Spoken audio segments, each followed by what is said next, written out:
दोस्तों, सदी के सबसे बड़े रोंदू आदमी रवीश कुमार की वीडियोस तो आपने बहुत देखी होंगी। ऐसी वीडियो जहां पे जब भाजपा जीतती थी तो रवीश कुमार के आंखों में से आंसू निकल जाते थे, और जब भाजपा हारती थी तो रवीश कुमार की प्रसन्नता की कोई सीमा नहीं रहती थी। कई ऐसे मौकों पर पब्लिक ने ही रवीश कुमार की बेइज्जती की है, वो भी सरेआम। तो आज मैं ऐसी वीडियोज लाया हूँ जहाँ भरे मंच पे रवीश कुमार की घनघोर बेइज्जती हुई है, और किस तरह से आप देखेंगे कि संबित पात्रा ने रवीश कुमार को एक्सपोज किया है, वो भी लाइव डिबेट में। तो वीडियो के एंड तक जरूर देखें। जय हिंद। और रवीश, एक वो पुरानी कहावत है अंग्रेजी में, we are living in interesting times, पर जर्नलिज्म के बारे में आज कहा जाए we are living in difficult times तो शायद ज्यादा बेहतर होगा। उससे भी खतरनाक स्थिति है। आप धीरे धीरे नागरिक को उसके नागरिक बोध और नागरिक अधिकार से बेदखल कर रहे होते हैं, उससे आप स्टेटलेस बना रहे होते हैं। जबकि हमारा आपका काम ये है कि हम नागरिक को सही सूचनाओं से इतना एम्पावर करें, निर्भीक सूचनाओं से इतना एम्पावर करें, सशक्तिकरण करें उसका। अपने पिताओं को चेक कीजिए, घर में बहुत खतरनाक स्थिति में हम पहुंचते चले नहीं, आजकल संविधान की बड़ी दुहाई दी जा रही है रवीश। तो मैंने एक राष्ट्रीय प्रवक्ता से पूछा कितने अनुच्छेद हैं, कितने आर्टिकल हैं, प्रियम्बल पढ़ के बता दो, तो नहीं पता था। नहीं पता रहेगा। इस संविधान में, हिंदुस्तान का संविधान है, संविधान की इस संविधान में, किस संविधान जो संविधान को मानती है, संविधान दिवस पर संविधान की बात हो रही थी। संविधान के सम्मान में संविधान, ये जो संविधान है इसको हम संविधान कहते हैं। दिखाइए जरा अपना संविधान। संविधान सम्मान सम्मेलन, संविधान के सम्मान में, ये आप अपने हाथ में पकड़े हैं। जब हम इस किताब को देखते हैं, ये सिर्फ एक किताब नहीं है, सिर्फ एक किताब नहीं है, पर आप नकारात्मक भी बहुत है। नहीं, यही सकारात्मक है। आप मीडिया के हिस्सा हैं, आप एक चैनल के मैनेजिंग एडिटर हैं, सार्वजनिक मंचों से आप कहते हैं कि टीवी देखना बंद कर दो। हाँ, वो तो बहुत सारे लोग कहते हैं बेहतर करो या टीवी देखना ही बंद करो। वो दोनों है। आप अगर मेरा प्रोग्राम देखें तो मैं टीवी को बेहतर ही कर रहा हूँ। तो उसका ये कमजोर करता है। एक और पहलू है रवीश, जो आप बात कह रहे हैं वो बिल्कुल आप बजा फरमा रहे हैं। और आजकल जो टॉक शोज, मैं भी एक टॉक शो होस्ट करता हूँ, उनके नाम ही अगर आप देखेंगे, टक्कर, दंगल, आर पार, वो तीर चल रहे हैं, भाले चल रहे हैं, और महाभारत, ललकार, ऐसे ऐसे नाम है, पर व्यूअर देख रहा है। नहीं, मैं नहीं मानता कि इसमें व्यूअर का कसूर नहीं, है। ये जो टीआरपी का जो खेल है, टीआरपी आती है, वो भारत पाकिस्तान मैं तो दुनिया का पहला जीरो टीआरपी एंकर हूँ।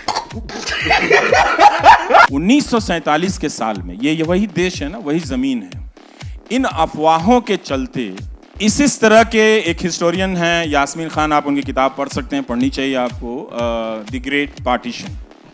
तो उसमें जो हिंदू अखबार का जो एडिटर है वो कल्पनाएं गढ़ता है कि मुसलमानों का दल वहां आ गया है रात में और इतने लोगों को मार गया है। तो हम इस फेक न्यूज, र्यूमर और जिस तरह का एक सांप्रदायिकता इस चैनल में आई है, उसके खतरों को गंभीरता से हमें देखनी चाहिए। चड्ढा समझाओ, इसे समझाओ। वो सारे लोग जो भारत से बाहर गए हैं, वो क्या देश को बदनाम करने गए? नहीं, ऐसी उनके बात जाने नहीं। से देश बदनाम नहीं हुआ होगा। वहाँ लोग कहते होंगे क्या वहाँ नौकरियां नहीं हैं, क्या वहाँ वैज्ञानिकों के लिए कुछ नहीं है जो यहाँ चले आ रहे हैं, कहते होंगे वहाँ से। नहीं, बिल्कुल। देखिए, दूसरी बात, आमिर खान जी ने जो कहा वो उनका अधिकार है, ये डेमोक्रेटिक कंट्री है, वो कहने हाँ, वो के लिए ठीक है, लेकिन जो विरोध हुआ मुझ पे बात नहीं, दोनों चीज, जो विरोध कर रहे हैं वो उनका अधिकार है, डेमोक्रेटिकली विरोध करें, किसी तरह से भी किसी को बिना हार्म किए हुए विरोध करें, जो डेमोक्रेसी अलाउ करती है वैसा विरोध करें। और मुझे लगता है अभी तक जो विरोध हुआ है, जो प्रेस कॉन्फ्रेंसेस हुए हैं, जो बयान हुए हैं, वो डेमोक्रेटिक एम्बिट के विदिन हुए हैं, किसी ने किसी को हार्म करने की कोशिश नहीं की है। देखिए, आमिर खान एक साधारण, क्रेडिट तो देश की जनता को जाएगा। तो मैं तो सारा कुछ देश आप भी लीजिए। मैं सारा कुछ देश की जनता को दे रहा हूँ, लड़ाई तो देश के लिए ही हो रहा है। एक जो बहुसंख्यक का जो विषय है, वो ग्रांट है, वो कभी भी ले आ जा सकता है। इसको हम अल्पसंख्यक बहुसंख्यक में ना देखें। मैं एक छोटी सी बात बता रहा हूँ। अभी 5 दिन पहले ओबामा जी ने एक बयान दिया टेररिज्म को लेके। ओबामा जी ने कहा कि जो दुनिया भर के, ओबामा जी ने वैसे इंटॉलरेंस पे भी बयान दिया था। मुझे लगता है मैं तो 3-4 सेंटेंस पूरा कर लूं, फिर उसके बाद थोड़ा सा सहिष्णु होकर सब लोग सुन लेंगे तो बड़ा अच्छा। सबसे सहिष्णु देश है। मैं तो आग्रह करूंगा सब सहिष्णु होकर सुने।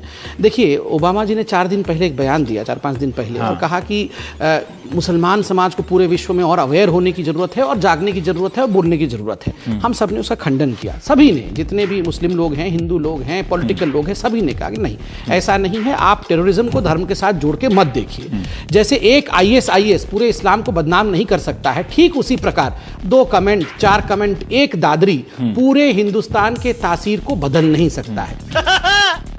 हिंदुस्तान इतना इंटॉलरेंट हो गया है कि अब लग रहा है कि दादरी पर कुछ कहना हिंदुस्तान की छवि को बनाना या बिगाड़ना। देखिए, तो हम कोई चीज पे कहे ही ना, कोई बात ही ना। क्या कहा? हाँ। उन्होंने जो बात कही मैं पहले कह दूं, फिर आप बताइए गलत कह रहा हूं। मैंने बोला भी था अभी। आमिर खान जी ने कहा कि मेरी पत्नी ने कहा कि सुबह अखबार खोलने से डर लगता है, माहौल इतना खराब और डिप्रेसिंग हो गया है कि क्या हमें देश से बाहर नहीं चले जाना चाहिए। कहा ना, आप क्रोनोलॉजी समझ लीजिए। वैसे सभापति महोदय, मुझे एक बात में संशय है, मुझे लगता है उत्तर प्रतिपक्ष वाले ही दे पाएंगे। आज बड़ी चर्चा हुई है, आज चर्चा में कहा गया कि सबसे ज्यादा जमीन 3 ऐसे शख्सियत है उनके पास, रेलवे के पास, आर्मी के पास, वो देश की जमीन है, और उसके पास वक्फ बोर्ड की जमीन है। मगर मुझे इसमें संशय है, मुझे लगता है तीसरे नंबर की जमीन तो किसी परिवार के बोर्ड के पास है। अगर सही से देखा जाए, आप ध्यान से देखिए, सही है, एक परिवार का बोर्ड है, सही है, अरे है एक परिवार का बोर्ड, उसके पास हो सकता है इससे अधिक जमीन निकले। सभापति महोदय, घंटी तो उनकी बजनी चाहिए, आप हमारी मत बजाइए। सभापति महोदय, मैं आपको, आप, अरे मैं किस परिवार के बारे में बोल रहा हूँ, आप क्यों विचलित हो रहे हैं? वो उधर हैं, उधर हैं। अब आप चिंता मत करें, उधर हैं, आपको नहीं।